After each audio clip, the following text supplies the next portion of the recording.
dito kasi pag sinabing trabaho, hindi ito yung, oo, malaki ang sahod kung dadalhin sa Pilipinas. Pero yung pamumuhay dito sa Canada, medyo mahal. Sasabihin natin, nakadepende naman yan kung paano mo gagamitin ng pera mo. Oo, nakadepende nga. Pero habang hindi ka pa na-PPR dito sa Canada, medyo mahirap. Para kang nakikipaghabulan sa iyong buhay. Kagaya ko. Iniwan ko ang regular na trabaho ko sa Pilipinas. Maganda din naman ang aking trabaho. Kung pagkakamali ko lang, bago ko umalis, ay nag-loan ako. So, yung loan na yon, bigay ko din sa aking pamilya.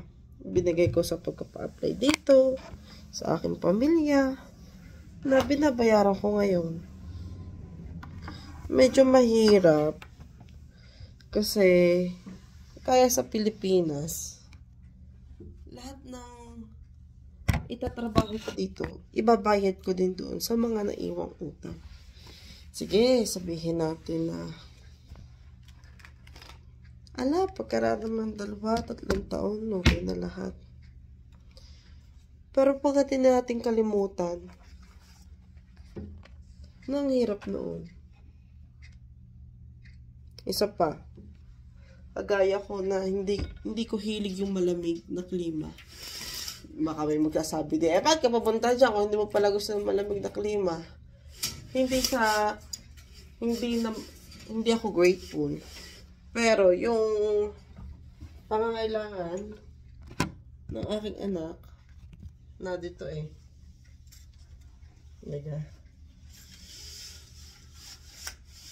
So, it's either na susugal ka sa buhay o wala kang gagawin. Dito, madami akong trabaho. Nililinis. Nag-aalaga ng bata. Marami pang iba. Sabi, napaka-bless mo nga. Iba, gustong makapunta. Hindi ko maikakaila na napaka-bless na nga natin. Kasi hanggang ngayon, hindi ko pa rin alam kung ano nga ba yung purpose ko sa buhay. Sa dami-dami kong pinagdaanan sa buhay, may kinausap na ako, sabi, gagawa ako ng libro. Kasi napakagandang aral yun sa buhay na, sabi nga ng aking ama, ilang beses ka mang madapa, tandaan mo, bumangon ka. Ilang beses ka mang umiyak, tandaan mo, punasan mo iyong mga luha. Yung bata ko, palagi ko yung sinasabi. Palagi ko sinasabi na, ay, sabi na aking ama, ganito, ganito. Pero hindi ko alam ang ibig sabihin nun. Sinasabi ko yun bilang isang aral, isang magandang halimbawa sa ibang mga tao. Na, bumangon ka, kaya mo yan. Na, bumangon ka, malalampasan din natin yan. Everything shall to pass, ika nga. Ang kalungkutan, lilipas din yan. Pero yung kasiyahan, lilipas din yan.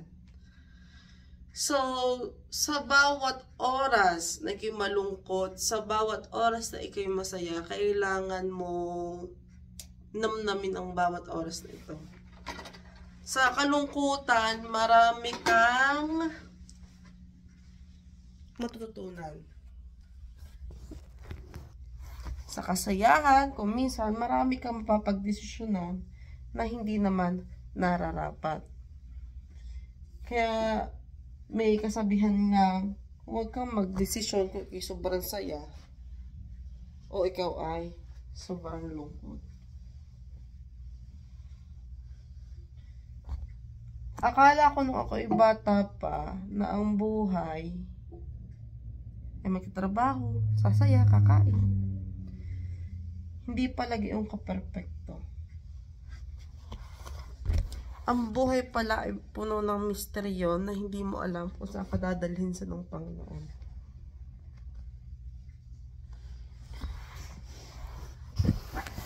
Sabi ko dati, kailangan natin planuhin ang lahat. Lahat ay may pagpaplano.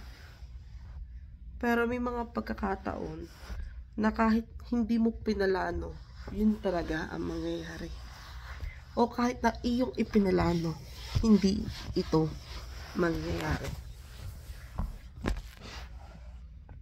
Dito, mas nakilala ko rin ang aking sarili sa panahon ng kalungkutan, sa panahon ng pagiging mag-isa. Mas nakikilala ko na ang aking sarili. Mas nalalaman ko kung anong aking gusto.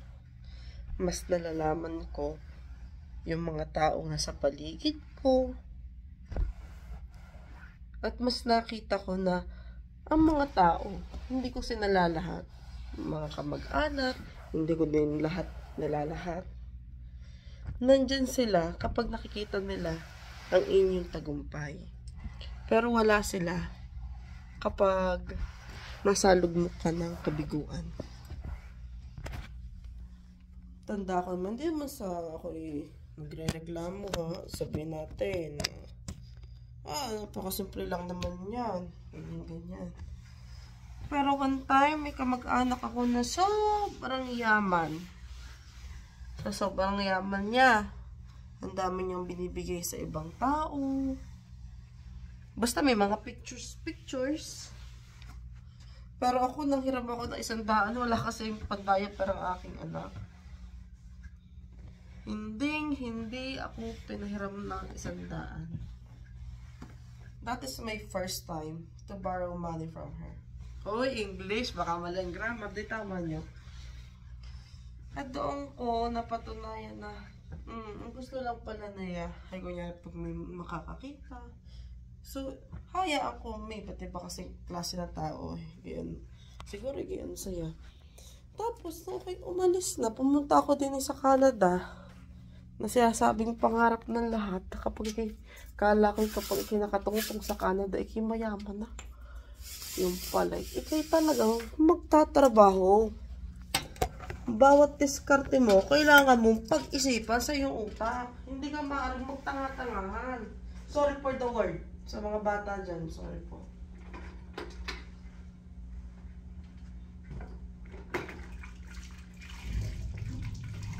Ngayon ko napatunayan, may pinsan ako.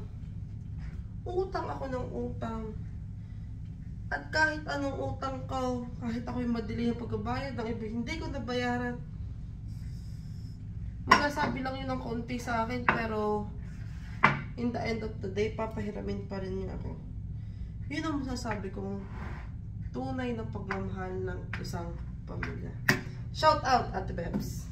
Hindi naman nila ito makikita. Kasi hindi naman sinasabi, gusto ko lamang ito balik-balikan na kapag kunyari ako naging maayos-ayos na. Kasi ramdam ko sa sarili ko babalikan ko to yung mga bidyong ito.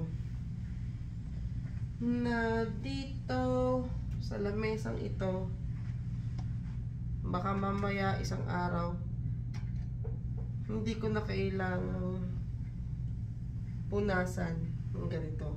Baka isang araw, ako na yung upo dito, ako na may magpupunas na para sa akin. Sabi, parang ganito lang. Ay, bigyan nyo nga ako ng isang kape. Ay, ano ka? Bakit ka?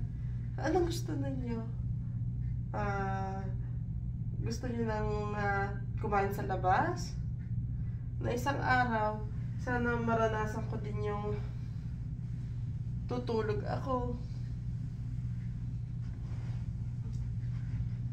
Hindi sa nagre-reklamo. Huwag nyo naman sabing complain ng complain. But, nangangarap lamang. Hindi naman siguro masamang mangarap na isang araw may office ako, may kwarto ako, na tuwing linggo pwede ako magpahinga, matulog, na hindi ko iniisip anong kakain namin sa susunod. Yun. Bye-bye.